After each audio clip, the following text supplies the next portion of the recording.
معرفة النظام السوداني ويا البرعي مدد.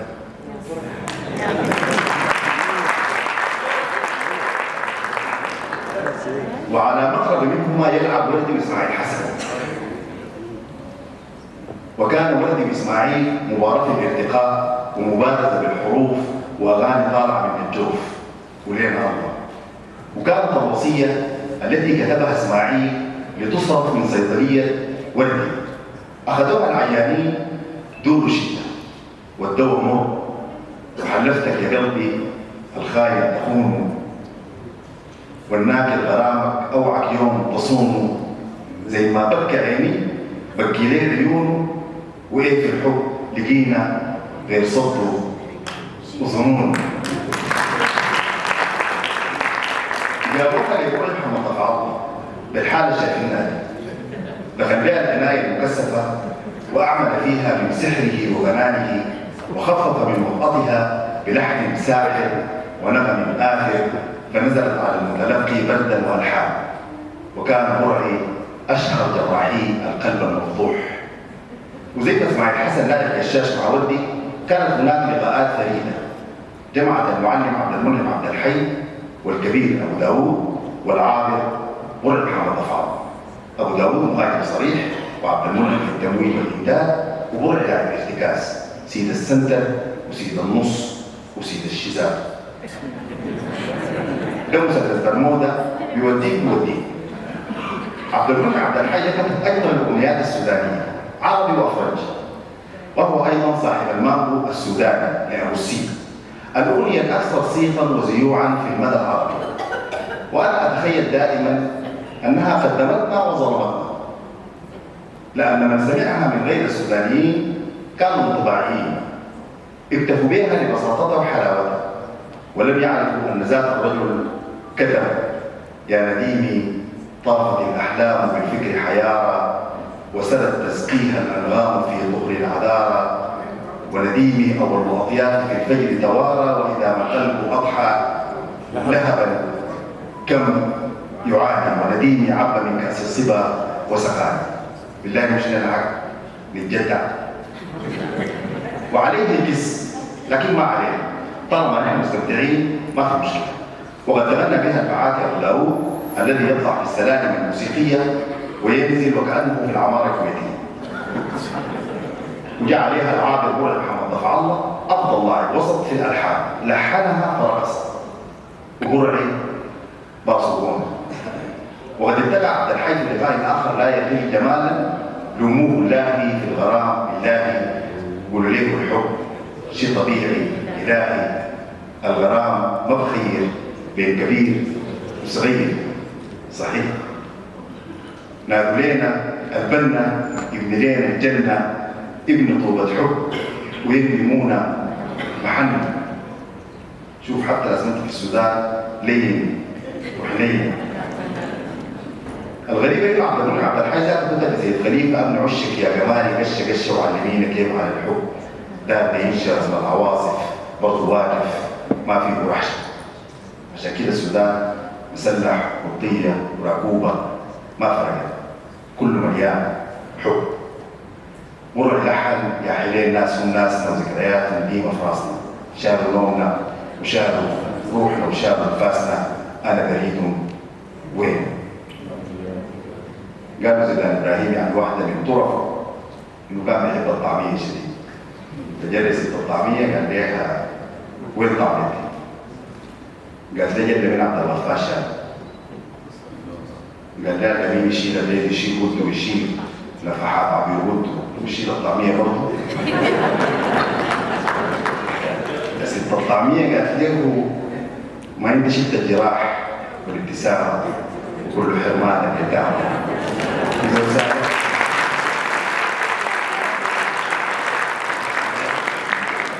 بست الطعمية عندنا وهذا وضعها. أسمع برعي وأبو داوود شالوا نومنا وشالوا معاسنا وأنا بريدهم ديارهم وين؟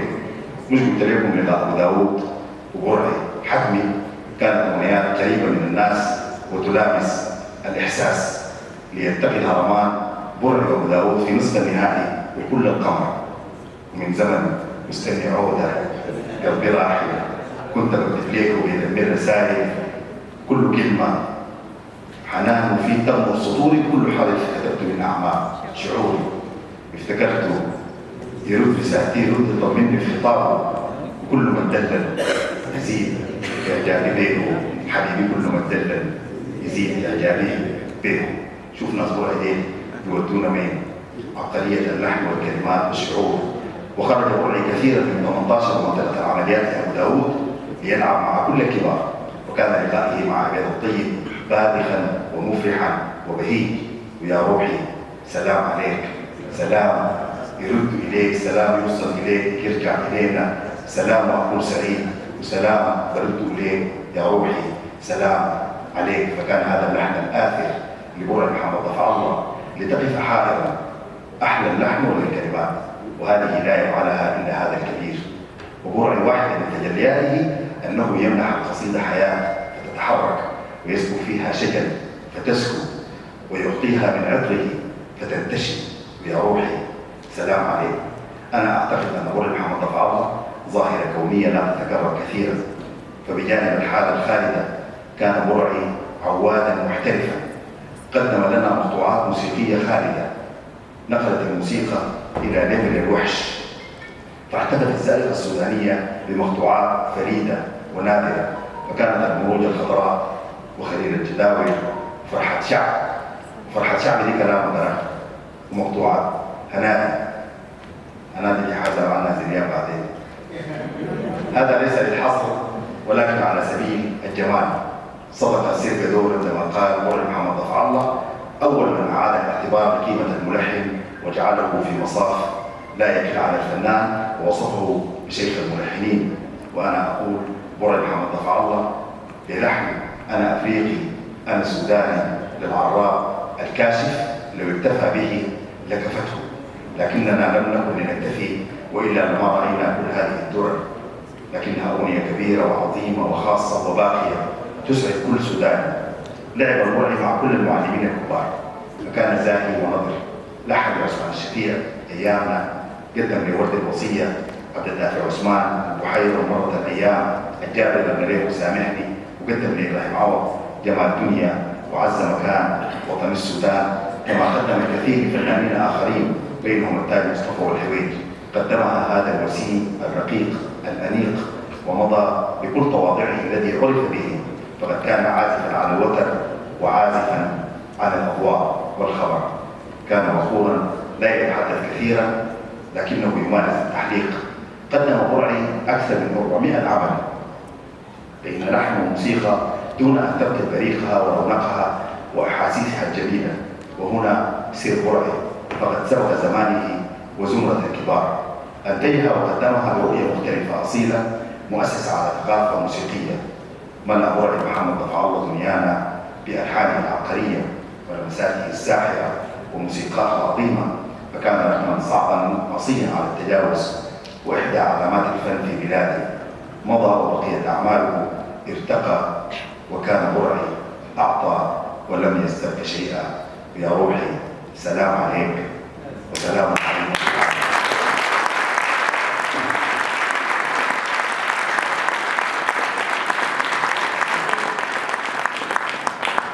فاصل موسيقي ونعود.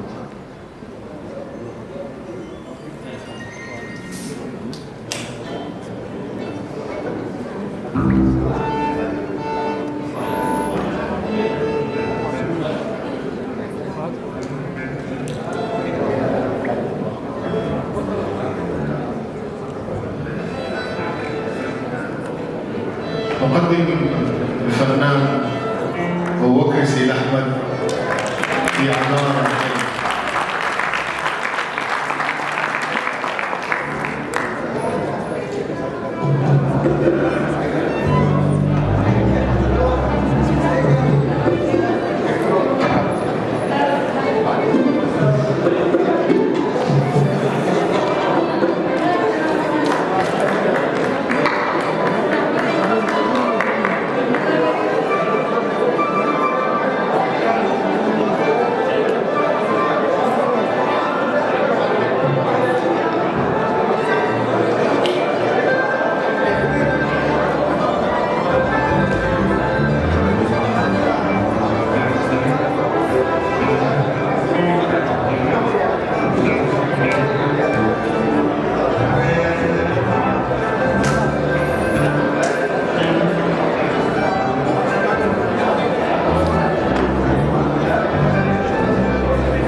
شويه كده عشان الكرسي هيهز عليك